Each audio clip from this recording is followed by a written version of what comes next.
Hello, and welcome to UMass Beyond the Classroom. I'm your host, Gabe Diaz. Thank you for joining us. Our topic today is MASSPIRG, or the Massachusetts Public Interest Research Group. Today we're talking to Julia Saremba. Julia, thank you for being here. Of course, thanks for having me. Can you tell us a little bit about what the organization does? Yeah, so MASSPIRG, we are a statewide student-funded and student-directed advocacy group. We are on 13 different campuses across the state of Massachusetts, and I've been organizing on college campuses for over 45 years now, since 1972. And we actually work on issues such as protecting the environment through currently our 100% renewable energy campaign. We also work to save our life-saving antibiotics by protecting public health, and other issues like our democracy by turning out the youth vote and doing voter registration every election cycle. But we're funded through an $11 per student per semester waivable fee here at UMass Amherst. And we actually pool this money statewide with the 12 other campuses that have a MASSPIRG presence. And this actually helps us to organize and hire professional organizers, advocates, and lawyers who work full-time on our behalf, help us educate the public and also just run our strategic campaigns. Awesome. How did you get involved with this organization? Yeah, so I got involved the second week of my freshman year. I'm a senior now, so this is my fourth year being involved. And someone came into my class, they made a class announcement about how they're doing voter registration for the midterm elections in fall of 2014. And it was then when I just heard about all these issues that some of them never even heard about, and on the other hand, just never even knew how I could make a difference on it, especially while I was still a student. So once I got involved and just met all these awesome people who were also already in the organization, it was then when I kind of just got hooked on organizing and had a passion for just like making a difference and working on social change issues. So since then, I've just had an opportunity to run a bunch of different campaigns and work on issues such as our 100% renewable energy campaign, our saving antibiotics campaign, as well as a bunch of different issues like our voter registration. All right. Can you tell us about how MASSPIRG is associated with the goal of 100% renewable energy and what you're doing to achieve this goal? Yeah, so MASSPIRG's 100% renewable energy campaign is working statewide with all of our campuses, but we are working strategically locally here on all of our campuses to get our universities to make a commitment to 100% renewable energy, because we know that climate change is obviously a really huge issue and it's going to affect all of us one way or another. And we don't really think that we can make a big difference at the federal level right now or even the statewide level.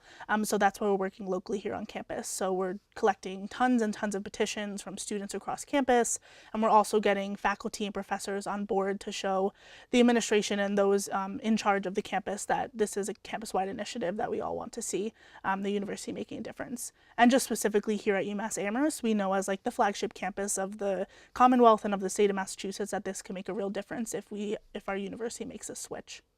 Awesome. Our colleagues at UVC went to a MASSPIRG panel about the extinction of bees. Let's take a look. We were putting on a Save the Bees education panel because we're part of MASSPIRG here on campus. We're a student-run, student-funded organization.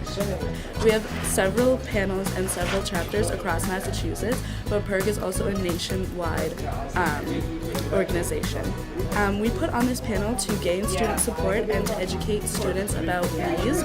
We're trying to get UMass to become a bee-certified friendly campus. And by doing that, we're trying to eliminate the use of neonicotinoids and have more pollinator gardens on this campus. So we're really just putting on this panel to gain student support and show the chancellor that the students at UMass really support us going bee friendly. So a neonicotinoid is a harmful pesticide that's put into 70 of the 100 crops that we use, and basically what neonicotinoids do is when it gets into the bees' systems, they get addicted to it how we would with nicotine. They bring it back to their colony and you have basic colony collapse from there. So it's just good to not have it. There's also alternatives for neonicotinoids, the names of which I'm not sure, but there are organic alternatives to neonicotinoids, so they're just really not essential to growing crops. So part of the certification is hosting educational events.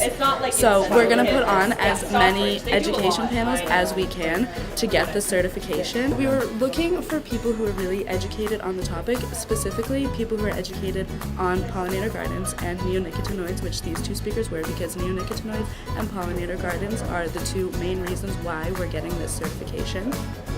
Bees are the biggest pollinators. They are the best pollinators. They're the most robust. Most of the species only have 30 eggs. So So they provide for all their eggs and then they die. There are so many forces working against bees right now that not all in one place, not all at the same intensity. But we do have to be aware of the influences. But a lot of this will boil down to the loss of floral diversity, loss of living plants that are native, especially the rare plants, because there are species that just go to them and not many others. I think the challenge of our time to a very significant degree is when you put all these chemicals out in the world, and we're putting them out by thousands of tons around the world. How do you measure it's obvious if you put so much out that everything just rolls over and you get what I call four in the air, you know? I've always been interested in environmental change issues, and I mean, another thing that I'm interested in is like saving the elephants and the polar bears and all that. I've just always been really interested in environmental change issues because I don't think people realize how pressing those issues are. Wow, that was awesome. Amazing turnout. Can you tell a little bit more about the importance of bees and why you think this event was important to hold? Yeah, so the bees are super important. The first problem is that they're dying, like millions of them are dying at an alarming rate. But they actually provide over like 90% of our overall food supply and pollinate like 71 of our 100 crops, which basically means that putting it simplistically is that without bees we have no food, and there's a bunch of different issues that are causing this, but it's super important that we at least acknowledge that this is an issue and know that there are ways that we can make a difference.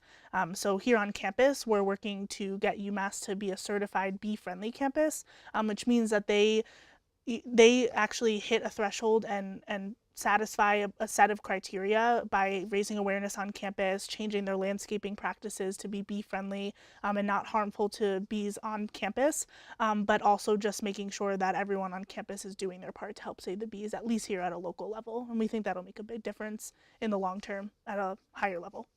Awesome. Why do you think bees are going extinct? So there's actually a bunch of different causes, such as like global warming, or basically global warming and climate change is a huge issue, but another big issue is actually the type of pesticides that we're using on our crops and our farming and our gardens. There's a really harmful pesticide called neonicotinoids, and this is actually like drugging bees and disorienting them, which actually is not allowing them to successfully get back to their hives and do their pollinating work. So if we actually switch to more bee-friendly and not harmful pesticides, there are tons out there and like organic variations as well, then we would definitely see an increase of the amount of bees that are not dying because they're being treated respectfully and they have the proper pesticides being used on their crops, their plants. Our viewers weren't at this panel, but what can they do to save bees? Yeah, so similar to what I was saying before, there's a bunch of different things we can do here on campus. So we're working to collect petitions from students on campus in support of UMass becoming a certified bee-friendly campus. The certification actually comes from this national organization called BUSA, and they're certifying a bunch of different universities across the country, and we want UMass Amherst to be the next on that list. So they can take part in a bunch of our awareness events that we're going to have throughout the semester and beyond moving into next year. And really the biggest part of the campaign is just our grassroots support, so helping us to get the word out and educate the general campus about the issue, and then also, of course, getting involved themselves. Awesome. Well, Julia, I'd like to thank you for being here. Thank you so much. I had a great time. And that's all for today's episode of UMass Beyond the Classroom. Thank you for joining us, and we'll see you next time.